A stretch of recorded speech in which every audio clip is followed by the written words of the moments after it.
आइए पूरा लाभ उठाएं। क्या एक बार बचाए गए लोगों के लिए अपना उद्धार खोना संभव है? ऐसे कौन से लक्षण हैं जो दर्शाते हैं कि किसी व्यक्ति ने अपना उद्धार खो दिया है? मैं कैसे निश्चित रूप से जान सकता हूं कि मैं बचा लिया गया हूं? ऐसे प्रश्न हर युवा वर्ग में संदेह के रूप में पूछे जाते हैं और उपरोक्त सभी प्रश्न जायज प्रश्न हैं, लेकिन प्रत्येक का उत्तर वैदिक ऋचा के अनुसार है। आश्चर्य की बात यह है कि उत्तरों से भी संदेह पैदा होता है।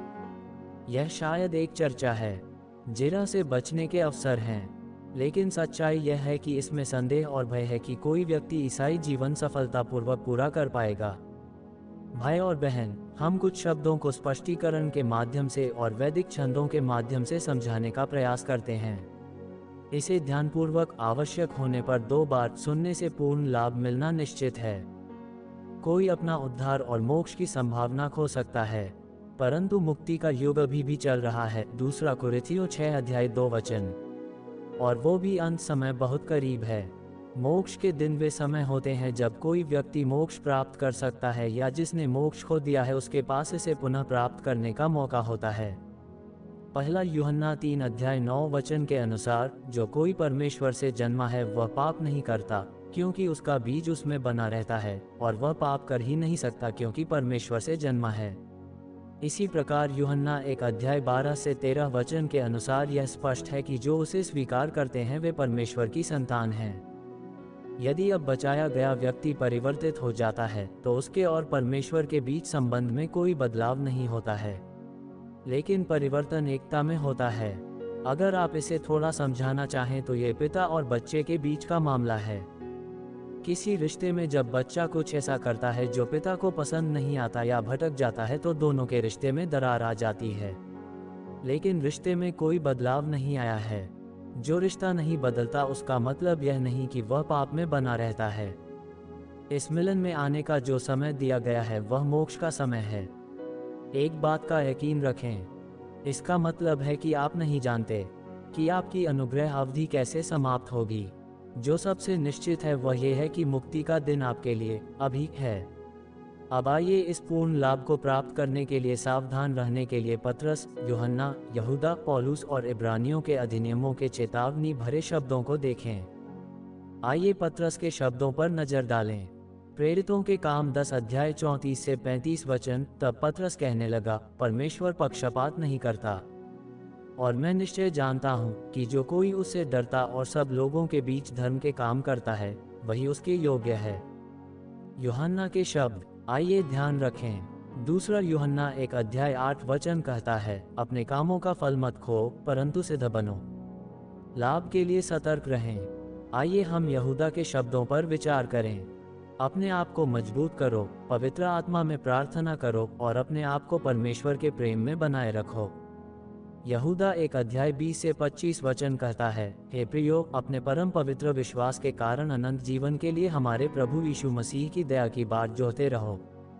दयालु, कुछ को आग से निकाला, भय से और मांस से बचाया, गंदे कपड़े से भी नफरत है। आइए पौलुस के शब्दों को सुने। रोमियो 2 अध्याय 4 से 11 वचन में, या क्या तुम यह न जानते हुए कि परमेश्वर तुम्हें धर्म की ओर ले जाता है, उसकी दया, धैर्य और धीरज के धन की उपेक्षा करते हो। आइए इब्रानियों पुस्तक द्वारा दी गई चेतावनी पर भी ध्यान दें।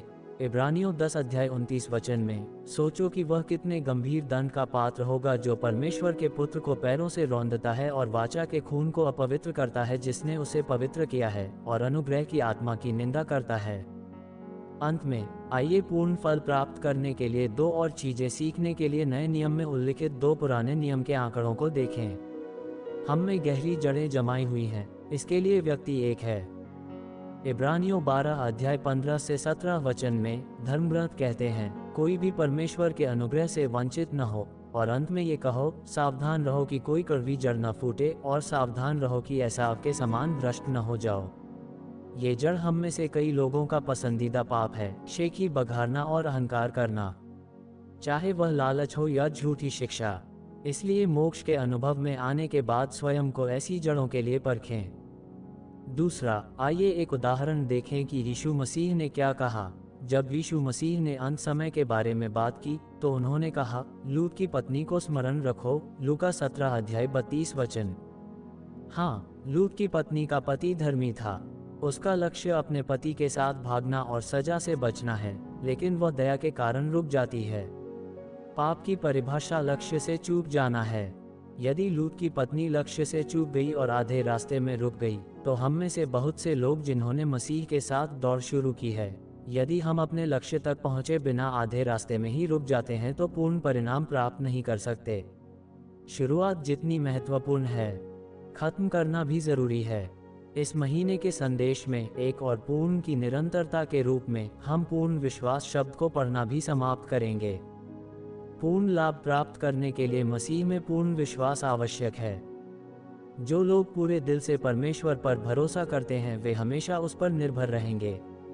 एक प्रकार केवल आशीर्वाद के लिए परमेश्वर पर भरोसा करना है, किसी भी स्थिति में उस पर भरोसा करना दूसरे प्रकार का है।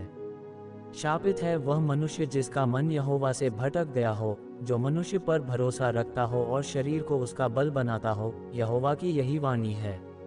यिर्मयाह 17 अध्याय 5 वचन। श्लोक 1 में इसका अर्थ है कि जो मनुष्य पर भरोसा करते हैं वे शरीर पर निर्भर रहेंगे। इसका अर्थ है सांसारिक विचार, सांसारिक ज्ञान, मानवीय सद्भाव। परंतु यिर्मयाह 17 अध्याय 8 वचन में उन लोगों के विषय में जो प्रभु पर भरोसा रखते हैं और प्रभु को अपना भरोसा बनाते हैं, वह जल के किनारे लगे उस वृक्ष के समान होगा, जिसकी जड़ें महान के किनारे फैली होती हैं और जिसके पत्ते जब हरे होते हैं गर्मी नहीं आती, और जो बरसात के वर्ष में पछतावे के बिना नहीं जाती। हम पढ़ रहे हैं, यदि आप चाहते हैं कि दूसरे आपके विषय में गवाही दें, वह यहोवा से विमुख नहीं हुआ, परंतु अपनी विधियों पर जो यहोवा ने मूसा को सिखाई थी चलता रहा। दूसरा राजा 18 अध्याय वचन। ये पद राजा हिजकिय्याह के बारे में है, जिसने 29 वर्षों तक यरूशलेम पर शासन किया।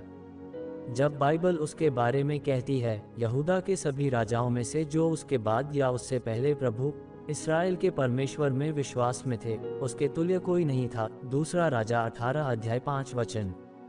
उसकी कहानी के अंत में धर्मग्रंथ कहता है, और प्रभु उसके साथ था और जहाँ कहीं वह जाता वहाँ उसका कल्याण होता। दूसरा राजा 18 अध्याय 7 वचन। भाई और बहन, क्या आप जानते हैं कि यदि आप पूर्ण परिणाम पाना चाहते हैं तो आपको पूर्ण विश्वास की आवश्यकता है। यह मत भूलो कि जितना अधिक तुम धर्मग्रंथों के शब्दों का उपभोग करोगे, उतना ही अधिक तुम इस पूर्ण विश्वास के बारे में सुनोगे। बारली, पावरी, सितारा परिवार को सब्सक्राइब करें और मित्रों को शेयर करें।